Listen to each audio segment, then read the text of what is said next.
सभी को नमस्ते। आप सभी का स्वागत है राही अध्ययन धाम में। दोस्तों, बहुत लोग जानना चाहते हैं कि नेट जेआरएफ क्या है, कैसे इसकी तैयारी करें और क्या होता है इसमें। इसकी मैं पूरी डिटेल्स में जानकारी दूंगा, है ना। जैसा कि आप थंबनेल में देख पा रहे होंगे, एलिजिबिलिटी क्या है, एज लिमिट क्या है, एग्जाम पैटर्न क्या है, क्वालिफिकेशन क्या है, सिलेबस क्या है ना, एग्जाम कब होता है, इसके सबके बारे में डिटेल्स में चर्चा करेंगे। तो आप सभी लोग लास्ट तक बने रहना। मेरा नाम है राम कुमार मिश्रा, मैं नेट जेआरएफ पढ़ाता हूँ, अनअकैडमी पर एक वेरीफाइड एजुकेटर हूँ और ये भी आपका चैनल है, आप लोग इसे सब्सक्राइब कर लेना। हायर एजुकेशन नेट जेआरएफ में बहुत अच्छा रिजल्ट रहता है क्योंकि आप लोग मेहनत करते हैं। आइए हम लोग चलते हैं आगे अपने टॉपिक पर और एक एक करके हम लोग चर्चा करेंगे कैसे क्या करना है ना। तो चलिए, सबसे पहले हम लोग आते हैं एलिजिबिलिटी, योग्यता क्या होती है। यानी अगर हम बात करेंगे कि हमको नेट जेआरएफ एग्जाम देना है तो हमको हमारी योग्यता क्या होती है ना, क्या योग्यता होनी चाहिए। तो योग्यता आपकी होनी चाहिए कि आप मास्टर डिग्री हो। आप क्या होनी चाहिए, मास्टर डिग्री होनी चाहिए, है ना। अब मास्टर कुछ भी हो सकता है, एमए, एमएससी, एमकॉम, है ना, कुछ भी हो सकता है। आप एमए होने चाहिए, एलिजिबिलिटी आपकी यही है। और वो भी 55% के साथ। कितने परसेंट, 55%। कितने, 55%। ये जनरल के लिए है। किसके लिए है, ये जनरल कैंडिडेट के लिए है। और अगर आप ओबीसी, एससी, एसटी और कोई कैटेगरी है तो आपको कितना पाना है, 50%। ये आपके मास्टर में होने चाहिए, ठीक ना। क्लियर बात, इतनी बात समझ आ गई। यानी इतने आपके मास्टर में होने चाहिए। मैं एक एक करके पूरा डिफाइन करूंगा। फिर अगर आप और आगे बढ़ेंगे, है ना, तो और जब आप आगे बढ़ेंगे तो एज लिमिट की बात करते हैं। एज लिमिट एक बड़ा फैक्टर होता है। इसमें दो चीजें होती हैं, एक होता है जेआरएफ और एक होता है नेट, है ना। तो जेआरएफ का मतलब जूनियर रिसर्च फेलोशिप, नेट का मतलब नेशनल एलिजिबिलिटी टेस्ट, यानी ये असिस्टेंट प्रोफेसर के लिए है। और ये दोनों एग्जाम में क्या अंतर, इसकी सबसे लास्ट में चर्चा करेंगे। तो नेट की कोई एज लिमिट नहीं होती है ना, नो लिमिट, है ना, नो एज लिमिट। यानी इसकी कोई लिमिट नहीं होती, आप 70 साल में भी पास कर सकते हैं, कोई मतलब नहीं है इसकी। लेकिन जेआरएफ की एज लिमिट होती है। अगर हम जेआरएफ की एज लिमिट की बात करें तो पहले 30 थी, अभी भी 30 है। यानी अगर मैं बात करूं तो जनरल कैंडिडेट के लिए, इसमें अगर आप जनरल हैं तो आपकी 30 साल एज है। कितनी, 30। और अगर आप ओबीसी हैं, है ना, ओबीसी में आते हैं तो आपको 33। और अगर आप एससी एसटी में हैं, किसमें, एससी एसटी में, तो आपको कितना मिलेगा, 35 साल। ये आपका है। लेकिन अभी 2021 में आप देखोगे कोरोना आया था। कोरोना के चलते इस साल जिन्होंने दिया था, यानी इस साल 2021 वाले 2022 सेशन जो हुआ है उसमें दिसंबर 2021 का और जून 2022 का हुआ है। तो इसमें इनको एक साल का रिलैक्सेशन मिला था। यानी इसमें 31 साल एज थी जनरल वालों की, 31 में यह कहा गया था कि 1 जून 2022, 1 जून 2022 में आपकी जो उम्र है वह 31 साल से आगे नहीं होनी चाहिए। ये हमेशा नहीं रहेगा साथियों, याद रखना। ये कोविड की वजह से था, क्योंकि कोविड में सारी चीजें साल भर रुक गई थी। इसलिए आप देखो पीएचडी का भी बढ़ा दिया था, क्योंकि पीएचडी में भी बताया गया था ना कि 2021 के बाद जो भी असिस्टेंट प्रोफेसर बनेंगे उनको पीएचडी कंपलसरी है। लेकिन उन्होंने भी इसको थोड़ा सा टाइम बढ़ा दिया, तो एक साल ये बढ़ा है। लेकिन अब आगे आने वाले जो आपका दिसंबर वाला आएगा उसमें मिलेगा कि नहीं मिलेगा ये कोई पता नहीं, शायद नहीं मिलेगा, है ना, वो खत्म हो गया। क्योंकि 1 जून 2022 तक आप 31 साल पूरे होने चाहिए। तो आगे का ये पत्ता साफ है, इतना समझ लेना। जनरल है तो 30 साल, ओबीसी है 33, एससी एसटी है तो 35। कोई महिला का अदर रिलैक्सेशन इसमें नहीं होता, कई एग्जाम होता है, तो इसमें ऐसा नहीं है, इस बात को आप ध्यान रखेंगे। आइए हम लोग आगे चलते हैं। और आगे जब चलेंगे, है ना, अगर हम आगे चलेंगे तो हम पहुंचेंगे कहां पे भैया, यहां पे एग्जाम पैटर्न। तो अगर हम एग्जाम पैटर्न की बात करें तो एग्जाम पैटर्न इसका ऑब्जेक्टिव ही होता है, दो पेपर होते हैं इसमें। एक होता है फर्स्ट पेपर, है ना, हाँ, और एक होता है आपका सेकंड पेपर। क्या होता है, first paper, second paper. First paper में 10 सेक्शन होते हैं, इसकी चर्चा मैं आगे करूंगा, आज मैं मौखिक बता देता हूं। देखिए, टीचिंग एप्टीट्यूड जिसको हम लोग कहते हैं शोध अभिरुचि, नहीं, शिक्षण अभिरुचि। रिसर्च एप्टीट्यूड जिसे हम कहते हैं शोध अभिरुचि, यानी teaching, research, communication, comprehension, ICT, people and environment, reasoning and math का डीआई आएगा।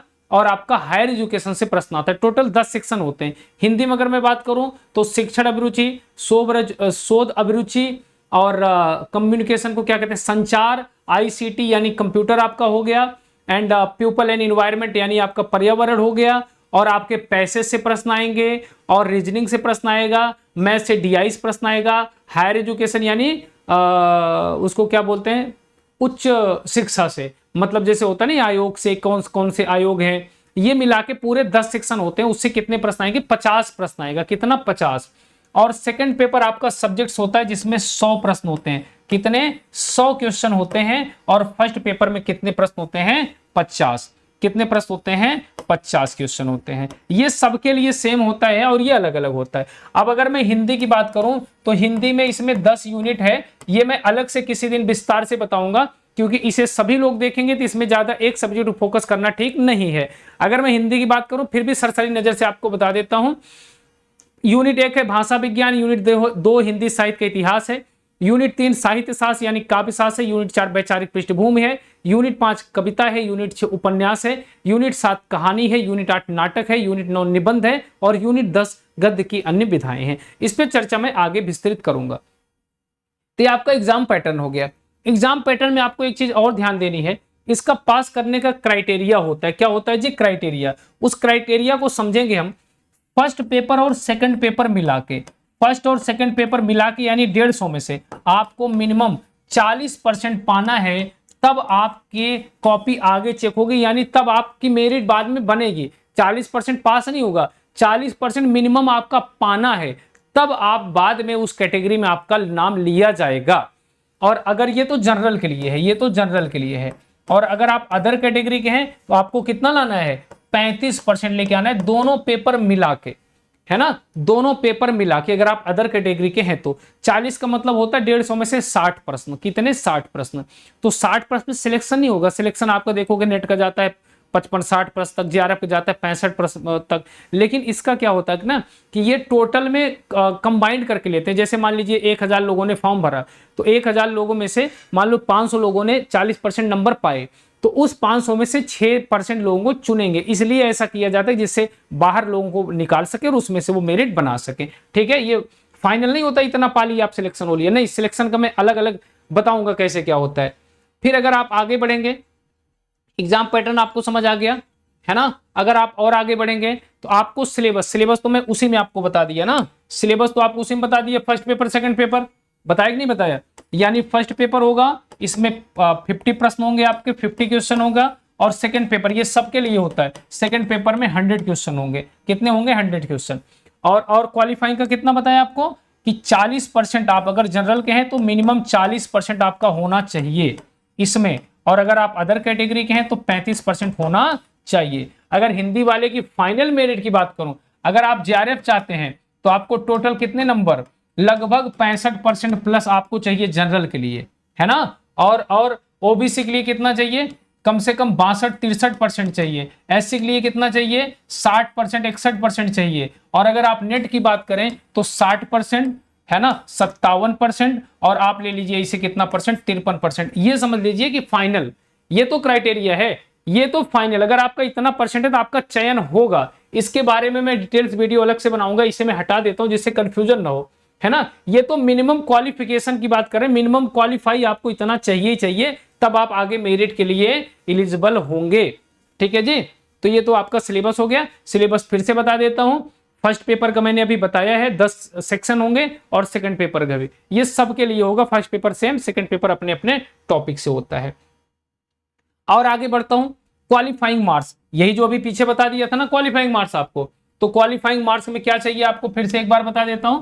क्वालिफाइंग मार्क्स में आपका फर्स्ट पेपर जिसमें कितना होता है? 50 प्रश्न होते हैं। और आपका सेकंड पेपर जिसमें कितना होता है? जिसमें 100 प्रश्न होते हैं। और दोनों मिला के आपको मिनिमम यानी मिनिमम कम से कम आपको 40% पाना है। कितना? 40% पाना है 150 में से, अगर आप जनरल कैंडिडेट हैं तो। और अगर आप अदर कैंडिडेट हैं तो आपको कितना मिनिमम पाना है? तो आपको मिनिमम 35% लेके आना है, दोनों पेपर मिला के। अदर का मतलब सब लोग हो गए इसमें, एससी ओबीसी एसटी, है ना, सारे हो गए। और आगे मैं बढ़ता हूं, तो और आगे आपको ले चलता हूं एग्जाम कब होता है। तो इसका एग्जाम 2 बार होता है। कब कब होता है भैया? 2 बार होता है। एक बार आपका जून में और एक बार दिसंबर में। एक बार कब होता है जून में, और एक बार कब होता है दिसंबर में होता है। कब होता है? दिसंबर में होता है। 2 बार होता है। कितनी बार होता है जी? 2 बार। इस बात को याद रखना। फॉर्म कब आता है? इस समय लेट चल रहा था। इस समय क्या चल रहा था? लेट चल रहा था। तो जून 2022 और दिसंबर 2021 का पेपर हो रहा है 30 सितंबर को, हिंदी वाला हो गया। आगे दिसंबर वाले सर्कल से इसे सही किया जा सकता है, यानी जनवरी फरवरी तक करके इसे सही कर लेंगे। ठीक है जी। और आगे बढ़ता हूं। और आगे अगर मैं बढ़ूं तो ये तो चीजें खत्म हो गई है ना। तो जो भी विद्यार्थी देख रहे हैं इसे शेयर करना। बाकी कंप्लीट मैंने जानकारी आपको दे दी, कौन सी बुक पढ़नी है हिंदी के लिए, वो सब जानकारी भी मैं आपको आगे दे दूंगा। और आप लोग मुझे फॉलो कर सकते हैं, यानी अकेडमी पे मैं पढ़ाता हूं। ये आपका चैनल है राही अध्ययन धाम। यहाँ पे मैं आपको फ्री क्लासेस देता हूँ 12:30 बजे। तो आप लोग मेरे साथ जुड़ें और 7:30 बजे अकेडमी पर आपको मैं प्रैक्टिस कराऊंगा। तो सारा नोटिफिकेशन राही अध्ययन धाम टेलीग्राम चैनल पे रहेगा। और मेरा बैच स्टार्ट हो रहा है आगे दिसंबर के लिए। और जो भी विद्यार्थी मेरे साथ जुड़ना चाहें मेरा नंबर नोट कर लें। और एक बार आपको इस प्ले लिस्ट में जाके सिलेक्शन का रेशियो जरूर देखना है, सक्सेस स्टोरी जरूर देखनी है। उसमें बहुत सारे आपके साथी का सिलेक्शन हुआ है और उन्होंने अपने संघर्ष की दास्तां बताई है, आपको जरूर प्रेरणा देगी। और इसको शेयर भी कर देना। और ये नंबर आप लोग लिख लीजिए 7982866640, है ना। आपको कोई बैच लेना होगा, मेरे साथ जुड़ना होगा, बाकी फ्री में मैं कराता ही रहता हूं। आप इस नंबर को सेव कर लेना। ठीक है, धन्यवाद। आप सभी लोग खुश रहें, मस्त रहें, मेहनत करें और इतनी मेहनत करें कि हर सफलता आपको जरूर मिले। जो जिंदगी में चाहें वो आपको नसीब हो, लेकिन तब जब आप खुद मेहनत करेंगे। धन्यवाद। जय हिंद, जय भारत।